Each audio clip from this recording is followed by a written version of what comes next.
Hello, friends. How are you? Today, we are going to discuss a very important topic of any successful product, which is MVP.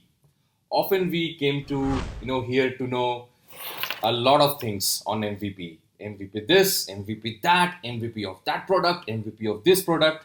What is this? But what is this MVP? MVP is a minimum viable product. Yes, it's a minimum viable product that is based on a lot of assumptions on which the product is going to work.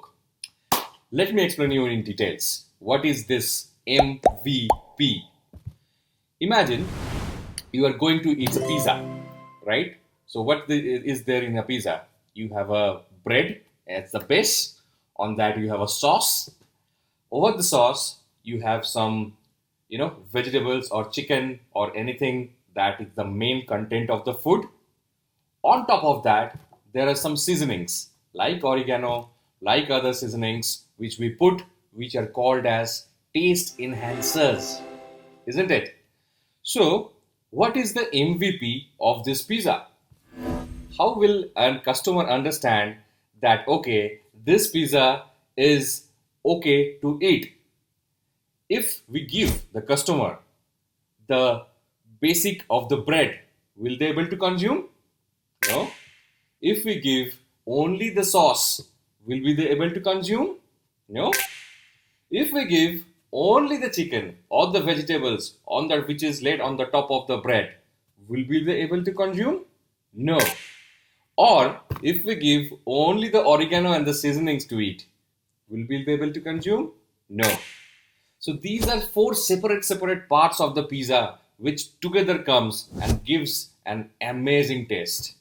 But might be if we put only the bread and on the top of the bread we put the chicken or the vegetables, people will understand it's okay. It's something that is a bread on which there is a chicken, and this thing is called a pizza. Now, the taste of this can be definitely enhanced by adding the garnishing, the sauce, and so many things. Might be some more other toppings. So, this is the basic of MVP. And MVP is something that is iterative, that is towards the utility. It might lack some features. It it can it can not have the amazing features to be there, but it needs to be bug free. It needs to be have an iteration and the functional area. The main functional area of the pizza, that is you have a chicken or a vegetable on top of a bread that is being served. So this is a classic example where people can understand what's an MVP is. Now let me give you some examples of some successful MVPs and some failed MVPs. But before that, we need to understand one very important subject. That is, what is an hypothesis assumption or the riskiest assumption of any product? Imagine for Airbnb, when Brian Chesky and his friends started Airbnb, they had a lot of assumptions to make. Their first assumptions was that people will go to some other's house and be comfortable and stay over there for some day. The second assumption was people will be able to be comfortable to let people in their house and earn something with a compensation of the rent. The other assumption was people will skip hotel for some cheap accommodations and will be able to stay in some other unknown stranger's home. So these are some riskiest assumptions of Airbnb which they had made before building the product. Now, the matter of the fact is, Brian Chesky and his friends had lent us conference room at their home for rent, and they saw people are actually coming and renting that place. This gave them the idea that okay, this was my hypothesis that people are comfortable in renting others people's places and come and do something. So that gave the idea of Airbnb. And this is where the basic riskiest hypothesis stands for. One more example. Steve Jobs has a dream that he was very frustrated on the Walkman once he was walking down the lane of Apple.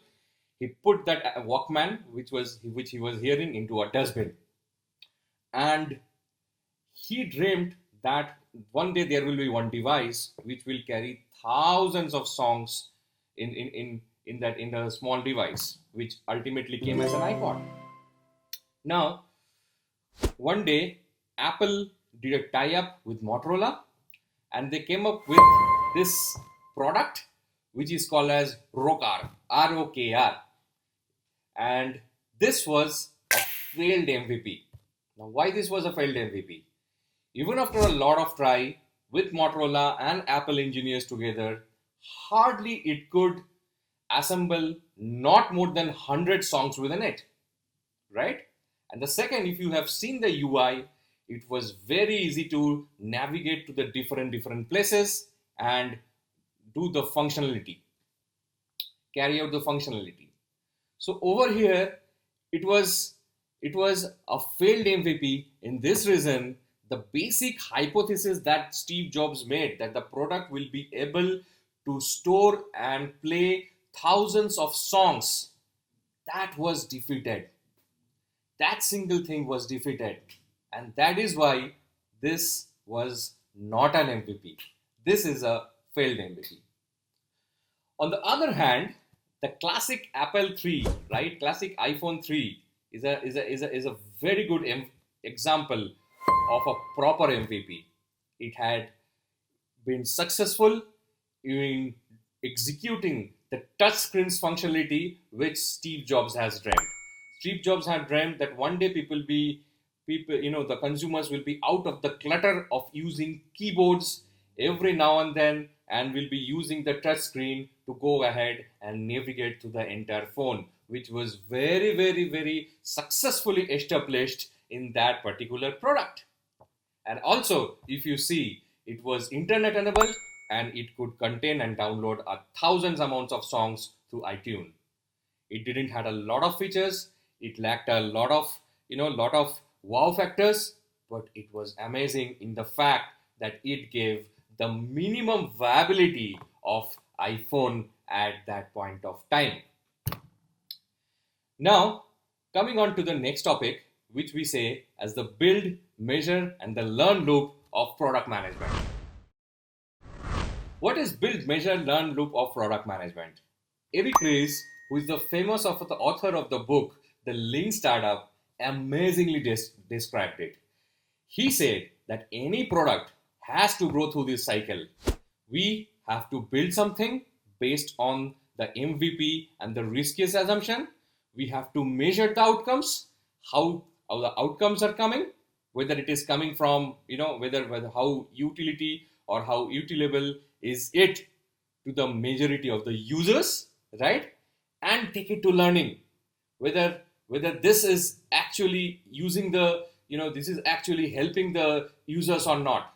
And now there can be two strategy in the learning loop. Either you can continue whatever you are doing, or you can pivot your strategy and make a different way of building the product. So that's the build, measure, and the learn loop. So basically, incremental is the way, right, where you take your product from MVP, the basic form of the product, from good to great. And by the way, MVP is not beta, it's definitely not alpha. MVP is the minimum viable piece where users can start using the product and give you a feedback. And that's how any product in this world is built. Now, I hope this is the fake fundamentals of MVP is very clear to you. Now, moving on to the next thing, the MVP. After the MVP, there are two more stages of the product. One is the MDP and one is the MSP. MDP is the minimum desirable product, where MSP is the minimum sellable product. Both of these things we will cover in the next sessions, but this is an idea to give you what happens after MVP. Now, before I move on, a last thing that I would like to cover, I would like to give you a challenge for the next session. You can well go ahead and write down in the comments what do you think about it. In 2016, Apple decided that it will do away with the 3.5 millimeter jack of headphones, and no, Apple iPhone today contains that 3.5 jack of headphones. It gave the edge to the earpods, amazingly important product that came in the world, right? That is the earpod that is connected with the Bluetooth without any wires, and that was born. The MVP of the earpod was born. And one of the important decisions that Apple made, that they will move away with this 3.5 millimeter jack hole that's there in the Apple iPhone. Now, my question to you is, and my challenge to you is to tell us that what was Apple's hypothesis of riskiest assumption that they made while developing the MVP of this earpod. I hope you had a great session and you liked it. Thank you so much for staying with me. This is your friend Joydeep Sen signing off for today. Thank you and bye bye and have an amazing day.